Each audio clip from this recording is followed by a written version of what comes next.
నాది ప్రేమే కదరా. ఇది నీకు ఎందుకు అర్థం కాదురా?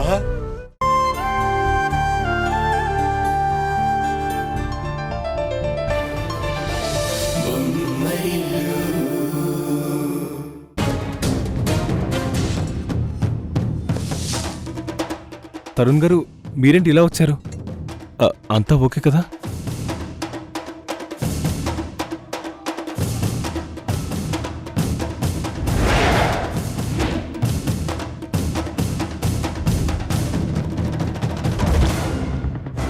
నేను అడిగే వాటికి సమాధానం చెప్పండి. మురారి వయసు ఎంత?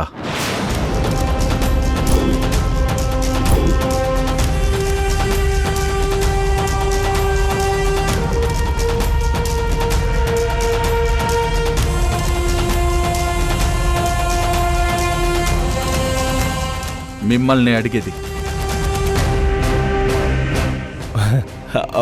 మురారికి ఎంత వయసు అనేది ఇప్పుడెందుకు? నేను అడిగేదానికి సమాధానం చెప్పండి. నేను చెప్తాను తరుణ్ గారు.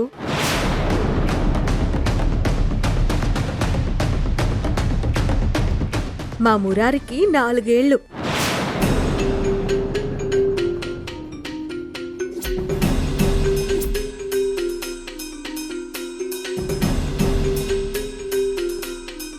ఓకే, నేను మురారి గురించి పూర్తి ఇన్ఫర్మేషన్ తెలుసుకోవడానికి ఇక్కడికొచ్చాను. నేను అడిగే ప్రతి ప్రశ్నకి మీ నుంచి సరైన జవాబు కోసం చూస్తున్నాను.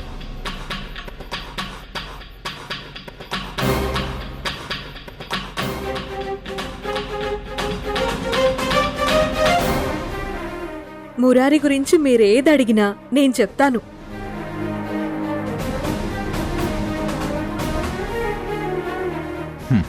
Thank you. కానీ నాకు అర్థం కాని విషయం ఏంటంటే, అసలు మీరు మా మురారి గురించి ఎందుకు ప్రశ్నలు అడగాలనుకుంటున్నారు? దాని గురించి ఎందుకు ఇన్ఫర్మేషన్ తెలుసుకోవాలనుకుంటున్నారు? ఎందుకంటే తరుణ్ గారు, ఒక్క నిమిషం ఇక్కడొద్దు, మనం బయటికెళ్ళి మాట్లాడుకుందాం. మురారి గురించి ఎలాంటి ఇన్ఫర్మేషన్ కావాలన్నా నేను చెప్తాను. పదండి.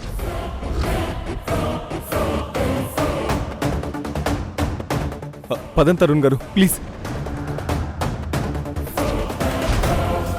మురారి గురించి వివరాలు అడిగితే ఇక్కడే చెప్పొచ్చు కదా, బయటికెళ్ళి మాట్లాడడం ఎందుకు? ఏంటో. ప్రభు, ఇంట్లో మీ ఆవిడ సమక్షంలో తెలుసుకోవాల్సిన నిజాన్ని మధ్యలో ఆపి అర్జెంట్ పనుందంటూ బయటకెందుకు తీసుకొచ్చావు? నేను నా భార్య మిస్ అయిన మా కొడుకుని తలుచుకుంటూ ఎంత నరక వేదన అనుభవిస్తున్నామో నీకు తెలుసా? ముఖ్యంగా హారిక పడుతున్న వేదనను నేను చూడలేకపోతున్నాను. తను ప్రతి క్షణం బిడ్డ గురించి ఆలోచిస్తుంది.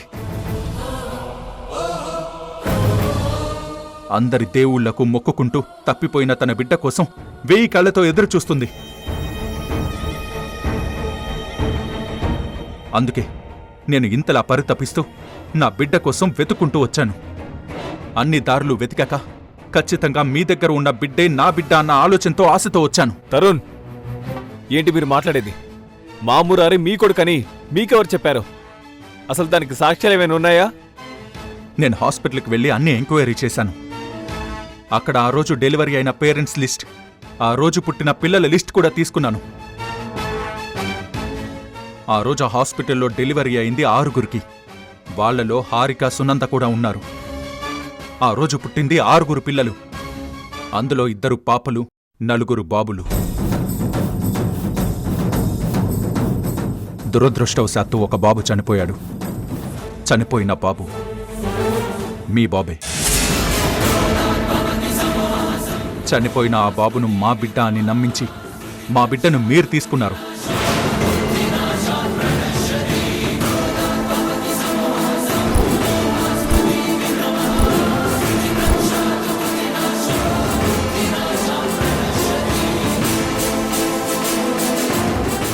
మీరు చెప్పేది ఏది నిజం కాదు. ఆ రోజు సునందాకు, హారికాకు ఒకే హాస్పిటల్లో డెలివరీ అయినంత మాత్రాన మా బాబు మీ బాబు అనడం కరెక్ట్ కాదు.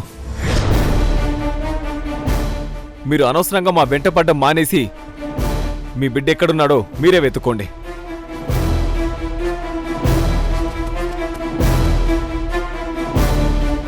మళ్ళీ ఇంకోసారి ఇలా మా దగ్గరికి వచ్చి మమ్మల్ని ఇబ్బంది పెట్టొద్దు. మళ్ళీ మీరు ఇలా వస్తే మీ మీద లీగల్గా యాక్షన్ తీసుకుంటాను. నేను చెప్పేది అదే ప్రభు. మీరు మర్యాదగా నిజం ఒప్పుకుని మా బిడ్డను మాకిచ్చేయకపోతే నేను లీగల్గా ప్రొసీడ్ అవుతాను.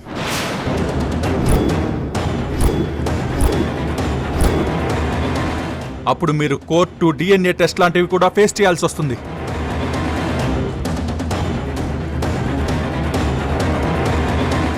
ఆ తర్వాతైనా అసలు నిజం బయటపడి మా బాబు మాకు దక్కుతాడు. చూడండి తరుణ్,